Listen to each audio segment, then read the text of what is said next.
पन्नगे च सुरेन्द्रे च कौशिके पाद संस्पृशि निर्विशेष मनस्काय श्री वीरस्वामिने नमः। आर्हत वाङ्मय में कहा गया है, सो ही उज्जुय भूयस्य धम्मो शुद्धस्य चित्तै निब्बाणं परमं जाई घयशितव्य पावए। प्रश्न होता है, निर्वाण को कौन प्राप्त कर सकता है? इस प्रश्न का उत्तर आगम के आधार पर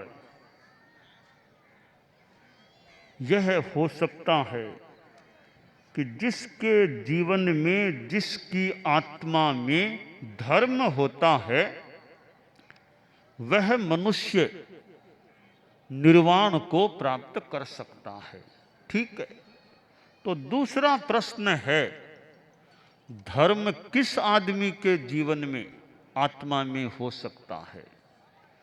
इसका भी उत्तर आगमाधारित है कि जो शुद्ध होता है, शुद्ध क्लीन, उसके हृदय में, उसमें धर्म ठहरता है।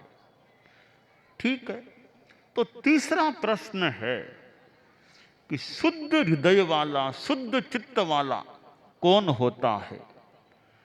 शास्त्रकार ने कहा, सो ही उज्जुय भूयस्य ऋजुक भूतस्य शोधि। जो ऋजु भूत होता है, सरल होता है, सरल व्यक्ति में शुद्धता होती है। शुद्धता का आधार एक है सरलता, कि सरलता होने से शोधि हो सकती है या कभी बोधि भी प्राप्त हो सकती है।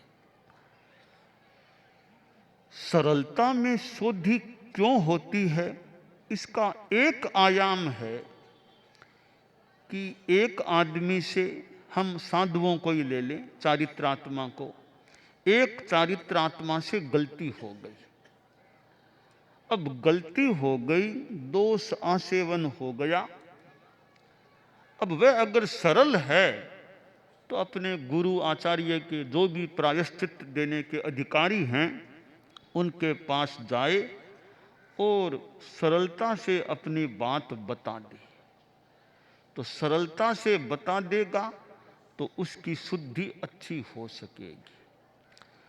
अब वहाँ सरलता नहीं है, चलाकर तो कहता ही नहीं, बड़े बुला कर के पूछें तो भी अस्वीकार, अथवा पूरा अस्वीकार करने के बाद कुछ बताना लगता है जरूरी हो गया, तोड़ मरोड़ के थोड़ी बहुत आधी पर्दी सी बात बता करके अपने आप को, अपने दोष को छिपाने का प्रयास करता है।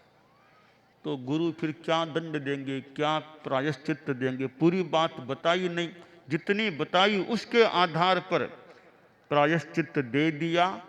75% तो बताई ही नहीं, ओनली 25% बात बताई, तो उतने का प्रायश्चित दे दिया।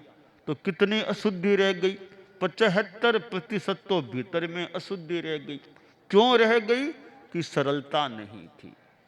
अगर सरलता होती, सारी बात बता देता, तो और अच्छी शुद्धि हो सकती थी। इसलिए जो शास्त्रकार ने कहा, सो ही उज्जुय भूयस्य, प्रायश्चित के संदर्भ में यह सूक्त बड़ा मानो एक आधारभूत मार्गदर्शक सूत्र है, छोटा सा सूक्त, कि सो ही उज्जुय भूयस्य।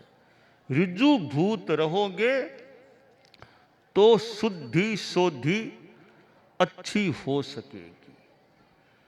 प्रायश्चित, आलोचना, प्रायश्चित देने वाला व्यक्ति भी योग्य हो, प्रायश्चित लेने वाला भी योग्य हो।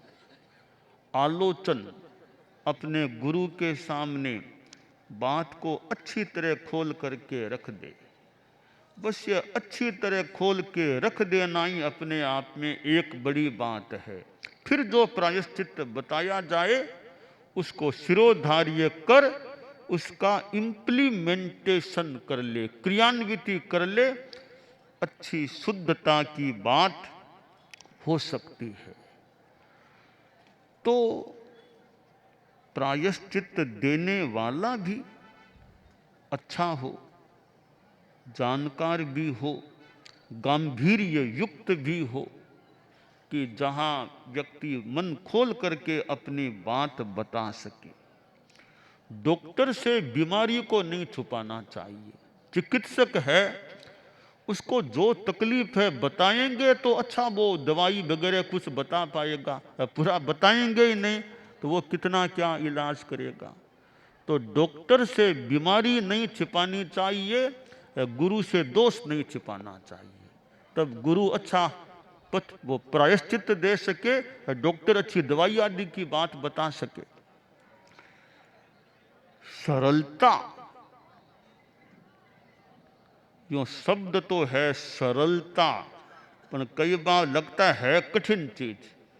इतनी सरलता, थोड़ा आदमी बड़ा हो जाए, समझदार, पढ़ा लिखा, फिर वो सरलता रख सके तो अच्छा है, पर कईयों के लिए तो वो सरलता रखना कठिन काम भी हो सकता है।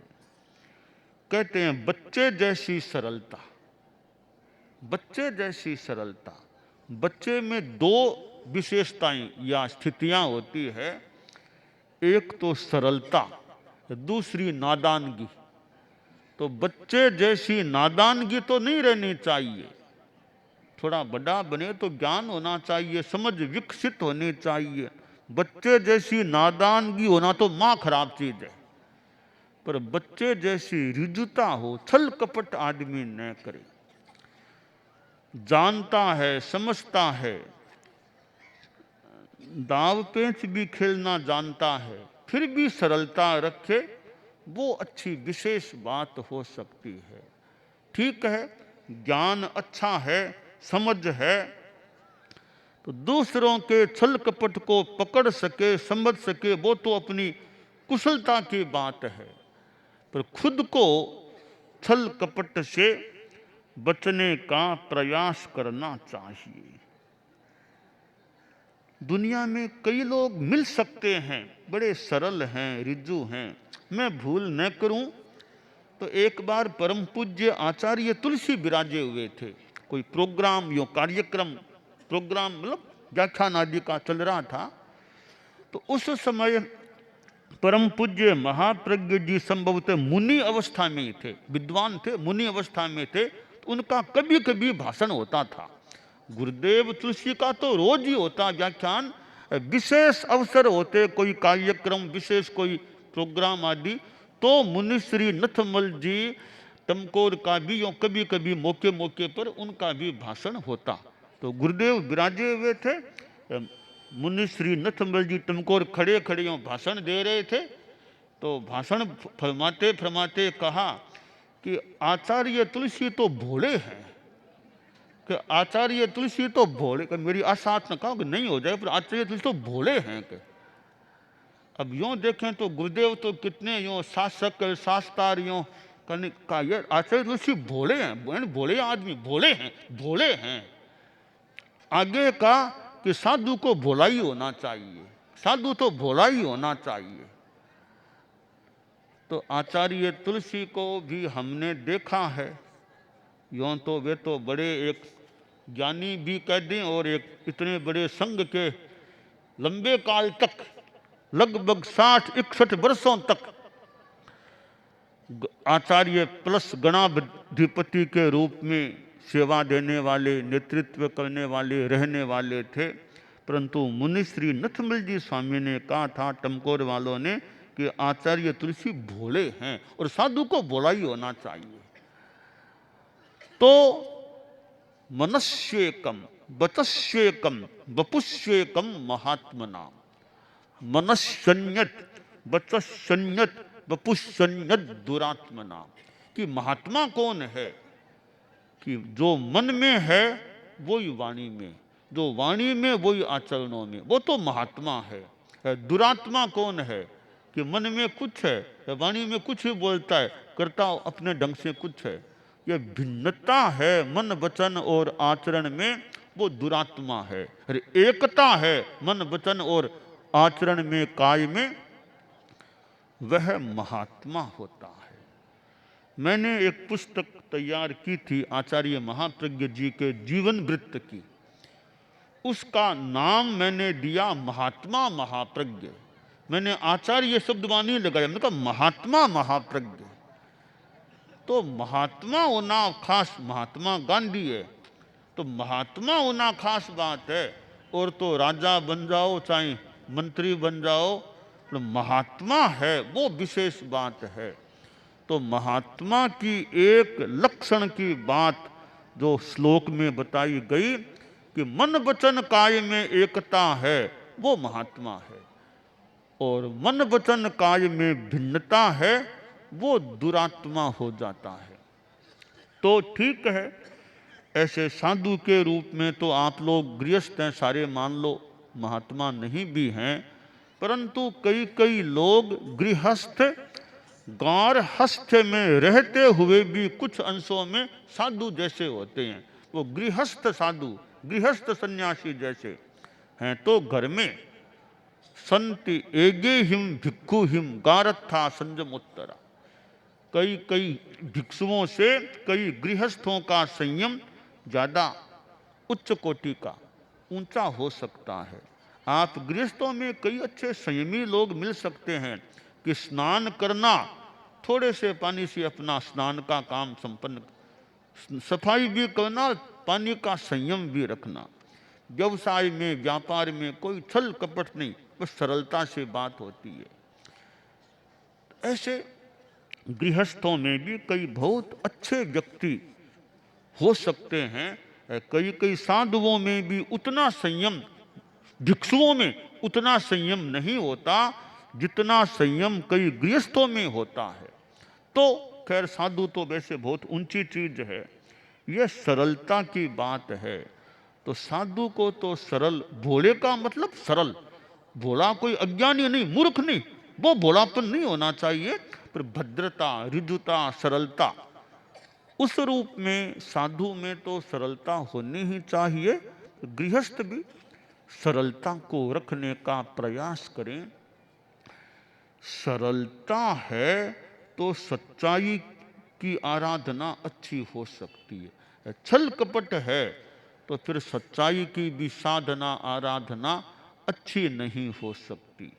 झूठ कपट का जोड़ा है, सरलता और सच्चाई का भी जोड़ा है। कि सच्चाई को रखना है तो एक तो सरलता होनी चाहिए, दूसरी बात अति ज्यादा नहीं बोलना चाहिए।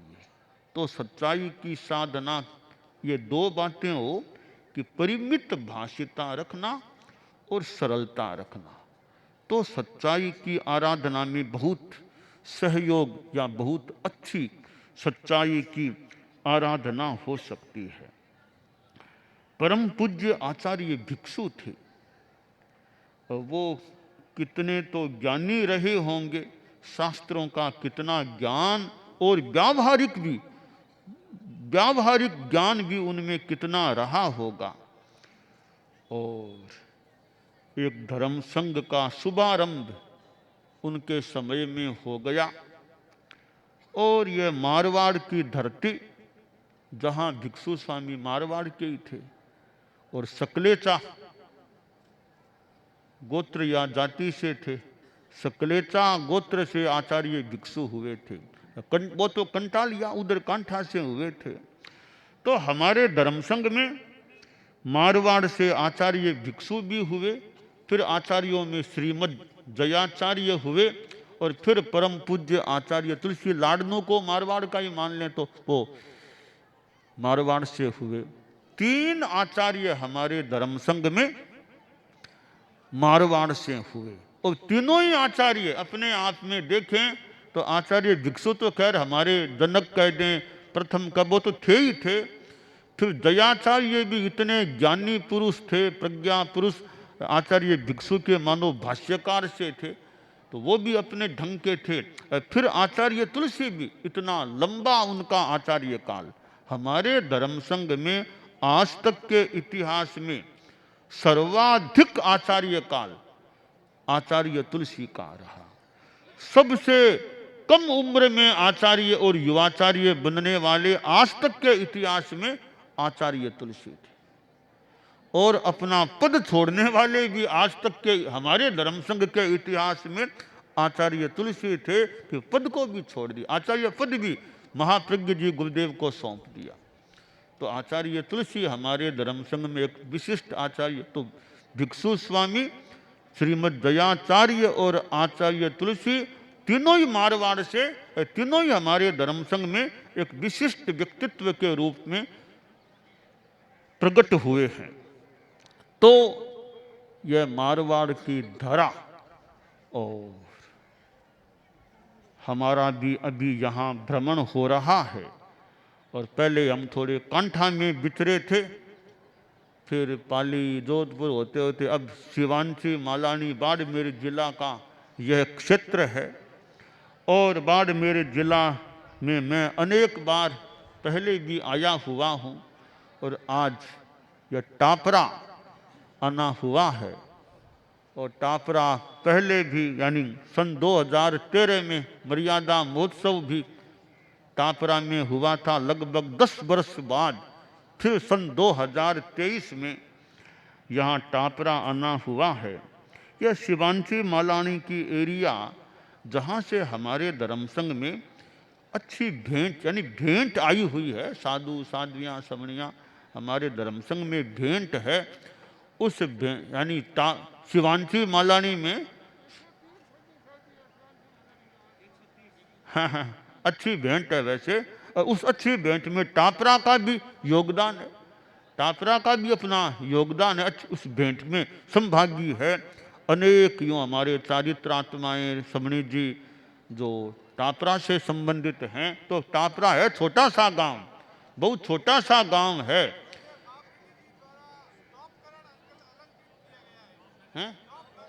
टोपनगर तो छोटे से गांव से छोटा सा टापरा गांव। और यहाँ से भी एक भेंट धर्मसंघ को मिली है। धर्मसंघ में मानो वो शीर है टापरा का भी। और मर्यादा महोत्सव का भी आयोजन हो गया। तो एक हमारे धर्मसंघ के संघीय कार्यक्रम जो खास कर ये मर्यादा महोत्सव जैसे हैं, उसकी सूची में भी देखें तो एक तरह से टापरा का नाम आ गया है।